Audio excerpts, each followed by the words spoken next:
오늘은 본문 말씀을 중심으로 존귀케 하시는 하나님의 손길이라는 말씀의 제목을 가지고 은혜를 함께 나누기를 원합니다. 오늘 본문은 에스더서의 이야기 중에서 클라이막스라고 할 수 있는 부분입니다. 이제 하만은 유다인들을 처단할 왕명을 얻었고 모르드게를 목매달 나무를 자기 집 마당에 세워 놓았습니다. 그리고 당장이라도 모르드게를 목매달기 위해 왕을 찾아가는 중입니다. 그런 순간에 모르드게는 대궐문 앞에 앉아서 굵은 베옷을 입고 제를 무릅쓰고 밤새도록 금식하며 기도하고 있는 중입니다. 그런 그와 동시에 에스더는 삼촌과 자기 민족의 목숨을 구하기 위해서 자기 목숨을 걸고 왕 앞에 나가서 간청하여 말미를 얻습니다. 왕과 그 민족의 원수 하만을 위해 잔치를 베풀고 첫째 날을 보내게 됩니다. 이제 다음 날이면 마련된 두 번째 잔치 자리에서 왕에게 자초지정을 설명하고 이 위급한 상황을 역전시켜야 되는 마지막 기회가 주어지는 것입니다. 그 마지막 기회를 잘 살려야 되는 사명이 에스더에게 주어진 것입니다. 이 극적으로 긴박하고 긴장된 이 순간에 상황을 역전시키는 어떠한 동력이 필요한 거예요. 그런데 그렇게 간절한 그 상황을 역전시킬 수 있는 어떤 동력이 그 기회가 보면은 우연이라고밖에 볼 수 없는 사건들을 통해서 진행되는 것을 우리가 본문을 통해서 보게 됩니다. 그 우연의 첫 시작은 아수에로 왕이 밤에 잠을 이루지 못한 사건에서부터 시작됩니다. 에스더서는 그 사건을 이렇게 기록하고 있습니다. 오늘 보면 1절에 보면 이렇게 기록하고 있습니다. 그날 밤에 왕이 잠이 오지 아니하므로 명령하여 역대일기를 가져다가 자기 앞에서 읽히더니, 여기서 그날 밤이라고 일컫는 시점은 어느 때를 말합니까? 에스더가 왕과 하만을 위해서 첫 번째 잔치를 베푼 날 그날 밤을 원합니다. 에스더서에는 이 잔치 이야기가 자주 등장하는데요, 에스더서는 그야말로 잔치로 시작해서 잔치로 끝납니다. 마지막에는 불임절을 기념하는 잔치로 끝이 납니다. 그리고 그 이야기의 클라이막스에도 또한 이 잔치가 나옵니다. 이 각각의 잔치가 두 번씩 나오는 것도 에스더서를 나오는 특징 중에 하나입니다.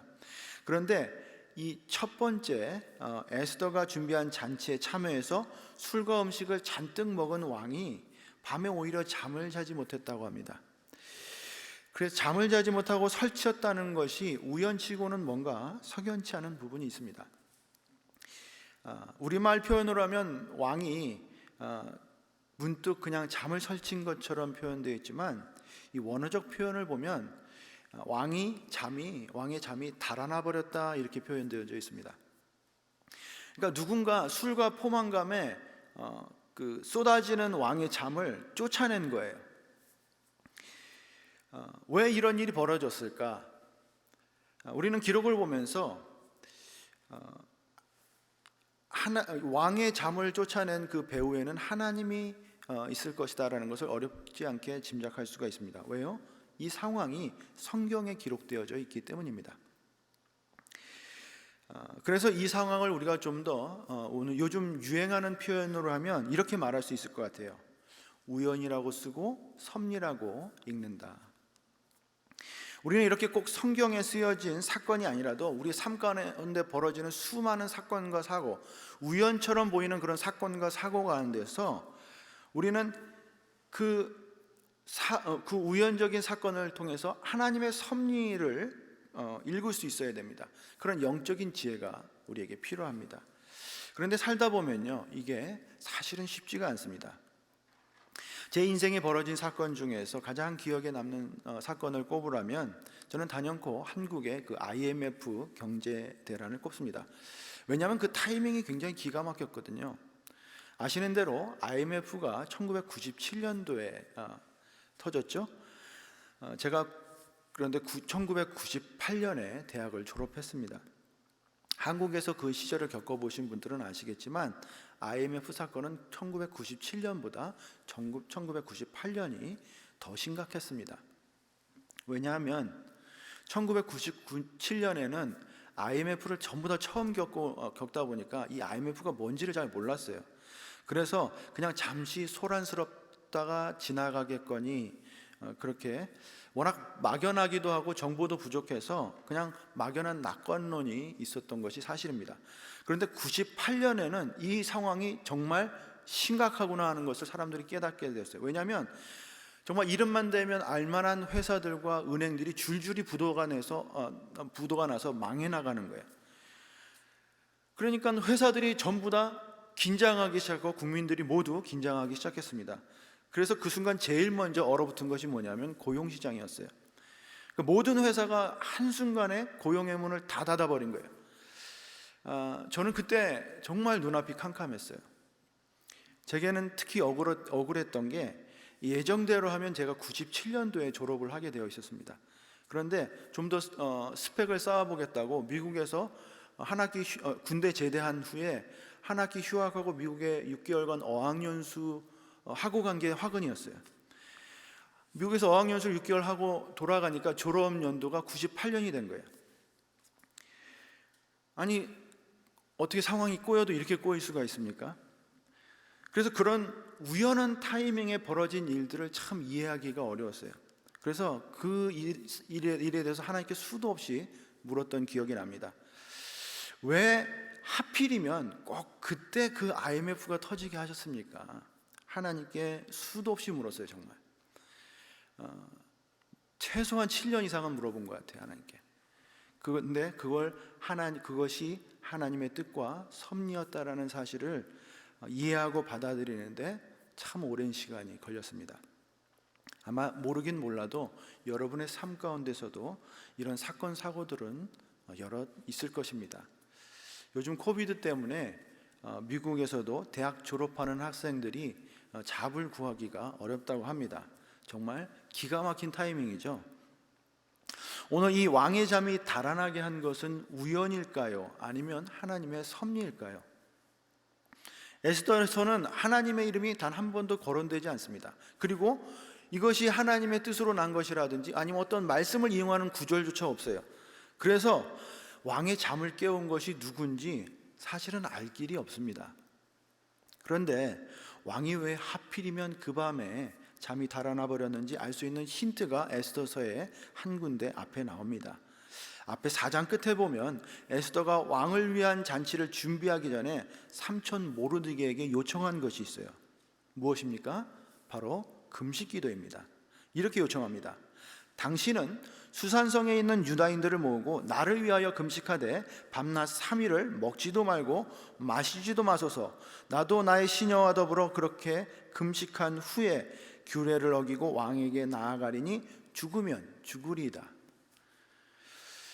우리가 우연과 하나님의 섭리를 어떻게 구별할 수 있습니까? 바로 기도를 통해서 알 수가 있습니다. 기도하지 않는 사람은 수많은 우여곡절을 겪으면서 우연을 경험합니다. 그러면 그때마다 운이 좋을 수도 있고 나쁠 수도 있어요. 그래서 이게 시계추처럼 운이 좋았다 나빴다 왔다 갔다 하는 인생을 살게 됩니다. 그러나 기도하는 사람에게는 우연히 일어나는 모든 사건들이 사실은 다 무엇입니까? 기도의 응답입니다. 그 일이 좋게 해결이 됐든 나쁘게 해결이 됐든 기도하는 사람에게는 그것이 다 하나님께서 기도에 응답하신 거예요. 그래서 모든 일에 기도가 앞서는 사람은 하나님의 뜻과 섭리 아래서 움직이게 됩니다. 한국의 점을 보는 무당과 점술인들이 100만인이 넘었다는 얘기를 들은 지가 벌써 3, 4년이 지났습니다. 아마 지금은 더 많을지 모르겠어요.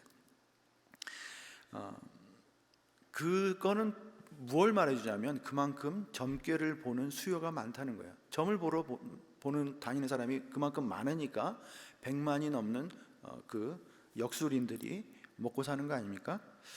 그래서 예전에는 교회 다니는 사람들이 점을 보러 가면 점괘가 안 나와서 소금을 뿌려서 내쫓았다고 그래요. 근데 요즘에는 앞에다 사인을 붙인다잖아요. 교인도 받습니다. 그래서 요즘은 유튜브 시대라 유튜브로 한국에 용하다는 점쟁이들이 시리즈로 나와요. 말씀을 준비하다가 잠시 본 해운대의 한 용한 점쟁이가 하는 말이 나옵니다. 굳이 찾아보지는 마시고요. 근데 이 점쟁이가 그러는 거예요. 자기는 모태신앙이고 자기 어머니는 교회 집사님이셨대요. 이모부가 목사고 언니는 수녀래요. 그러면서 자기 집에는 자기 점집에는 교인들도 참 많이 온대요. 심지어 그 중엔 목사도 온 적이 있다고 합니다. 근데 목사가 와서 복비를 2만 원 내고 묻는 질문이 뭐냐면 자기가 목사 고시에 붙겠냐 안 붙겠냐 그걸 묻더래요. 거짓의 영이 깃든 무당의 말을 어디까지 믿어야 할지는 모르겠지만 그만큼 기독교인들이 점집 출입이 잦다는 것은 이미 잘 알려진 그러한 사실입니다. 여러분, 기독교인들이 점을 보는 이유가 무엇이겠습니까? 기독교인들이 점을 보는 이유는 그런 것 같아요. 기도를 하는 이유와 점을 보는 이유가 같기 때문입니다. 자기가 원하는 것을 이루기 위한 것이죠. 기도를 하는 이유가 무엇입니까? 자기가 원하는 것을 얻기 위해서인 거예요. 그러면 자기가 원하는 것을 위해서 기도하고 그것이 될지 말지 확인하기 위해서 점집에 가서 확인을 받는 거예요. 하등 이상할 것이 없는 것이죠. 그러나 우리 주님께서 우리에게 가르쳐 주신 것이 있어요. 기도에 대해서. 기도를 하는 가장 기본적이고 첫째 되는 목적이 무엇입니까? 우리가 기도를 하는 가장 기본적이고 첫째 되는 목적은요, 하나님의 섭리 가운데서 하나님의 뜻이 우리 삶 가운데 이루어지기를 구하는 거예요. 주님은 기도를 어떻게 가르쳐 줬습니까? 마태복음 6장 9절로 10절에 보면 이렇게 가르쳐 주십니다. 그러므로 너희는 이렇게 기도하라. 하늘에 계신 우리 아버지여, 이름이 거룩히 여김을 받으시오며 나라의 임하오시며 뜻이 하늘에서 이루어진 것 같이 땅에서도 이루어지이다. 이게 바로 기도를 하는 첫째 되는 목적이에요. 하나님의 뜻이 이 땅에 우리 삶 가운데서도 이루어지기를 원하는 것, 그것이 바로 우리가 기도를 하는 이유고 첫째 되는 목적입니다. 에스더의 고백처럼 나를 위해 기도하소서, 내가 죽으면 죽으리이다. 기도를 인해서 기도를 해서 나와 내 삼촌과 유다인들이 사는 것이 내가 기도하는 이유지만, 그러나 그 기도의 결과로 내가 죽게 된다면 죽겠노라고 고백을 하는 거예요. 죽는 것이 하나님의 뜻이라면 그것 또한 따르겠노라고 고백하는 것을 보게 됩니다. 바로 이러한 마음으로 기도할 때 참된 기도가 나오는 것입니다. 안 들어주면 점집 가겠다, 이건 참된 기도자의 자세가 아닌 것입니다. 그래서 하나님의 뜻에 합한 기도는요, 항상 우연을 이깁니다. 항상 어떤 운수와 점괘도 이기게 되어 있습니다. 에스더서의 유래가 되는 불임절은 부르라는 점괘를 보는 도구에서 나온 말입니다. 하만이 유다인들을 학살하기 위해서 제비를 뽑았는데, 부르라는 제비를 뽑았는데 그 뽑은 날이 12째 달 아달월이 나왔습니다. 그래서 이 소식을 알리기 위해서 파발을 띄웠는데 그 파발을 띄운 날이 첫째 달인 니산월 13일이에요. 그 첫째 달 니산월 13월에 전국의 파발이 급히 달려가서 죽음의 소식을 온 수산성에 퍼뜨린 것입니다. 그런데 니산월, 그 다음 날인 니산월 14일이 어떤 날입니까? 바로 6월절입니다. 바로 애굽에서 구원을 받은 6월절 전날에 온 유대인들은 전부 다 사망 선고를 받은 거예요. 이게 얼마나 기가 막힌 사건이고 이게 얼마나 기가 막힌 타이밍입니까? 하만은 자기가 제비 뽑아 점괘를 얻은 날에 유대인들을 다 멸살하리라고 생각을 했어요. 그러나 잠언서 16장 33절에 뭐라고 말씀하십니까? 사람이 제비는 뽑으나 이를 작정하기는 여호와께 있느니라. 하만이 아무리 제비를 뽑아서 길이를 뽑고 했어도 그것은 하만이 제비를 뽑았기 때문에 일이 결정되는 것이 아니라 하나님의 뜻과 섭리를 따라 일이 결정되는 것입니다. 하나님의 섭리가 제비와 점괘를 능히 이기는 것입니다. 그래서 우리 삶의 모든 우연은요, 우리가 기도하는 그 순간부터 하나님의 섭리 가운데서 선을 이루는 쪽으로 일이 진행되어지게 되어 있는 것입니다. 여러분도 잘 아시는 것처럼 일생 동안 기도하면서 5만 번 이상의 기도 응답을 받은 사람이 있죠. 조지 뮬러라는 사람인데, 이 조지 뮬러가 평생 붙잡고 살았던 말씀이 있습니다. 그게 바로 로마서 8장 28절인데요. 로마서 8장 28절에 이렇게 기록되어 있습니다. 우리가 알거니와 하나님을 사랑하는 자 곧 그 뜻대로 부르심을 입은 자들에게는 모든 것이 합력하여 선을 이루느니라. 하루는 고아들에게 아침을 주려고 준비하는데 빵은 준비가 됐는데 우유가 없더래요. 그래서 갑자기 우유를 구할 길이 없어서 기도를 합니다. 기도를 열심히 하고 있는데 누가 고아원 문을 똑똑똑 두들기는 거예요. 근데 보니까 인근 목장주가 술에 채 우유통을 들고 와서 고아원에 기탁하겠다는 거예요. 기증하겠다는 거예요. 왜 그런가 상황을 봤더니 이 목장주가 우유통을 싣고 가는 도중에 고아원 앞에서 그만 이 수레바퀴가 빠진 거예요. 그러니까 수레바퀴를 끼고 가봐야 어차피 우유가 상해서 못 쓰게 되니까 이참에 좋은 일 좀 하자 그래서 고아원에 우유를 기탁하게 된 거예요. 기가 막힌 타이밍이죠. 또 한 번은 고아원에 8년간 전혀 문제가 없었던 보일러가 하필은 겨울 초입에 고장이 난 거예요. 항상 보일러가 그렇죠. 겨울 초입에 고장이 나죠. 그래서 근데 그 겨울 초입에 북풍이 심하게 불기 때문에 고아원이 굉장히 추웠다고 합니다. 그래서 보일러를 끌 수가 없는데 하나님께 기도했대요. 하나님, 보일러 수리공이 와서 보일러를 수리할 때 이 북풍이 바뀌어서 남풍으로 바뀌게 해주시옵소서. 기도를 했는데 어떻게 됐겠습니까?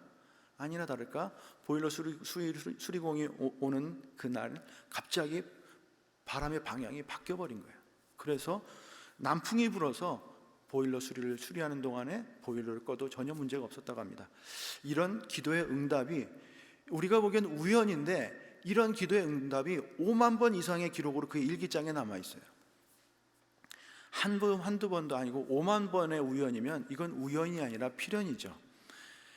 모든 일이 우연한 사건 같지만 기도하는 사람에게는 하나님의 섭리 가운데 벌어진 기도의 응답이 되는 것입니다. 하만은 우연히 뽑은 제비를 따라서 유다인들을 죽일 것이라고 생각했지만 그날이 자기와 자기 가족과 자기 친구들의 제삿날이 될 줄은 꿈에도 상상을 못했습니다.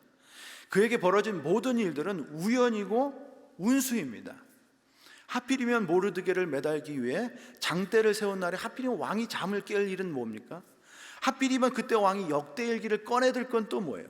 하필이면 꼭 그날 저녁에 역대일기를 꺼내들었는데 왜 그 순간에 꼭 5년도 저 지난 그 왕의 암살 음모가 읽혀지고 거기에 왜 모르드게 이름이 거론됩니까?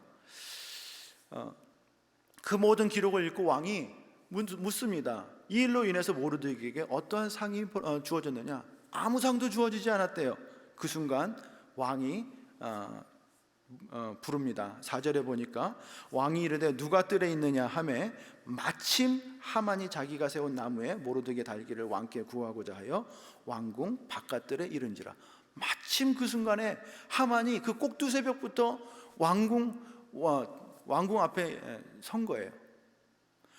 자기가 세운 장대에 모르드게를 달기 위해서 마침 세웠는데 왕이 그때 하문하는 것이 무엇입니까?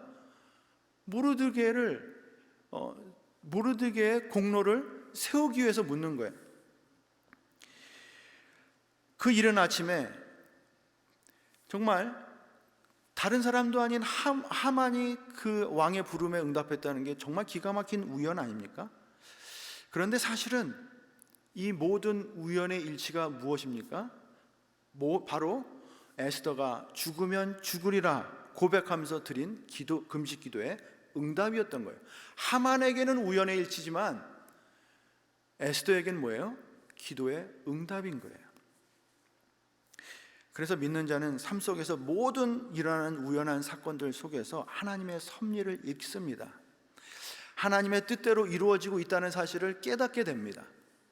성경학자들은 모르드게가 왕의 암살 음모를 발견한 것은 이 밤으로부터 대략 5년 전쯤이라고 이야기하는데요.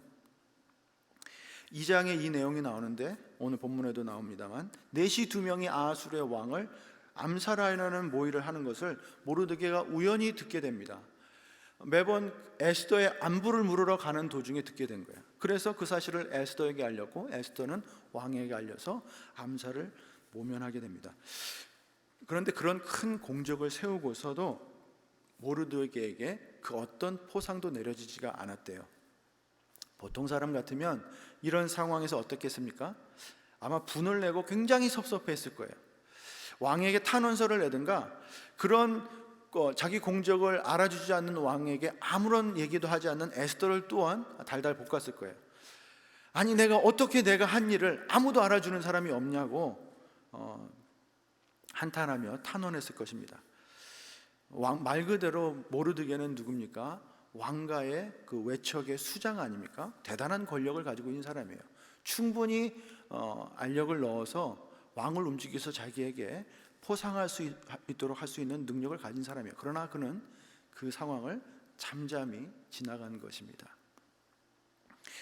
우리가 믿음으로 살아간다면 우리의 삶이 하나님의 섭리 아래서 하나님의 인도하심을 따라 산다는 것을 인정할 필요가 있습니다.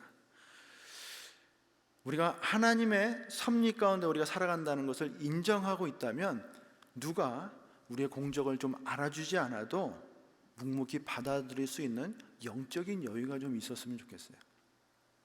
이 모르드게가 보여진 이 영적인 여유와 겸손함이 정말 그 순간에는 인간적으로 보면 섭섭했을지 모르겠지만 그 영적인 여유와 겸손함이 결국 정말 뜻하지 않게 하나님의 섭리 가운데 사용되어 주는 것을 보게 됩니다. 아무도 주목하지 않고 넘어갔던 그 사건이 하필이면 가장 위급하고 긴박한 그 밤에 잠자는 왕의 잠을 깨워서 읽혀지게 만든 거예요. 그리고 그로 인해 하만이 모르드게를 목매달고자 하는 그 계획이 한순간에 무너지는 그러한 기회를 제공합니다. 그리고 바로 그 원수의 목전에서 존귀케 되는 역사를 경험하게 되는 거예요. 그리고 더 나아가서 자신의 민족인 온 유다를 구원할 수 있는 기회가 주어진 것입니다. 그 한순간 자신의 공로를 묵인당하는 것을 섭섭해하지 않고 지나갔더니 하나님의 섭리 가운데서 그의 겸손함이 사용되어지더라는 것이에요. 우리가 이 땅에서 한 일들을 다 드러내고 나타내는 순간 하나님의 영광은 가려지고 하나님의 섭리 가운데서 그 일들은 아무런 쓸모가 없는 일들이 되어지는 것을 기억하시기 바랍니다. 왜냐하면 하나님께서 하시는 모든 일들의 이유 가운데는 우리가 좀 전에 주기도문에서도 봤듯이 그분의 이름이 거룩하여지고 그분의 영광이 드러나기 위한 목적이 있어요. 그러나 사람이 이미 다 가져가 버린 영광은 더 이상 하나님의 섭리 가운데는 쓸모없는 사건이 되어버리는 것입니다. 오히려 그로 인해서 하나님과 대적하게 되는 것이죠. 그리고 나중은 결국 멸망과 심판이 따를 뿐입니다. 오늘 하만이 왕 앞에 이른 아침부터 나온 이유가 무엇입니까? 바로 자기 마당에 세운 그 긴 25m가 넘는 장대 위에 모르드게를 달기 위해서 새벽부터 득달같이 달려온 거예요. 왜 그렇게 하만은 모르드게를 서둘러서 그렇게 목매달아야만 했을까요? 이미 유다 민족을 다 처벌할 날짜를 받아놓은 사람이, 왕명을 받아놓은 사람이 뭐가 그렇게 급해서 그 새벽에 그렇게 달려왔을까요? 앞장에 보면 왕후 에스더에게 초청을 받아서 왕과 자기만 초청을 받았다고 너무 기뻐합니다. 너무 좋아서 친구들을 초청해서 그 밤에 또 자기의 영광과 그 자녀가 많은 것들 또 자랑하고 자기를 높입니다. 왕이 자기를 얼마나 높였는지 또 자랑합니다. 그 밤은 정말 그에게 인생 최고의 순간이었어요.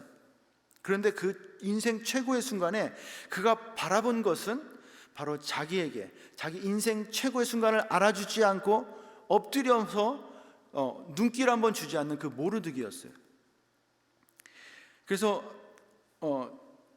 에스더서 5장 13절에 보면 이렇게 기록합니다. 그러나 유다 사람 모르드게가 대궐문에 앉은 것을 보는 동안에는 이 모든 일이 만족하지 아니하도다.